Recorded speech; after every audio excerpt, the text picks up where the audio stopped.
Omukushaba kwaba hari ingoma Church of Uganda ekushangwa mu Rusabwa Mwizi mu district ya Rampala. Reverend Abeli nto yashabara bikiruza obutosha kugumana basima ruhanga ahabo byakuba bakorire umusima kandi kicira hari buri muntu wena kumanya ngo amagaraga gunyini teganje nagaruhanga wari ugategeka. Omukushaba kuhonoka bakuri ko kusima ko wishemwe kamukama Emmanuel hamwe nekaye hano guyatugambira abunci yabanasima Elizaba nani nsima abo kucelebratinga imyaka yanje nkaga eyinamara nzirwe ngenu kama kandinda icyo myaka nkaga nazaramo abana banje gasima rahanga ahabo kumcheza kangere zeka kangere mushija mu nkovu ahabo kumshija wanje ndakandika nawe akati mesendo abana bakamukama hona basima muzire waba habo kubakuzaje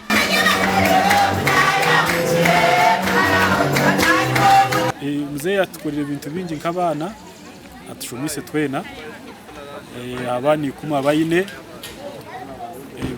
bana munana bahirize degree bona bine degree nanye bine PhD nani ngamba nkareba hundukire ndabiro mu bintu bingi aho kwa ruhangaza ku madobleje mzee akafasha na mwene cyo mu cya katano nakoroboza na muri kibina cyane cya mushanzu aha wa TV West Susan Chatsima.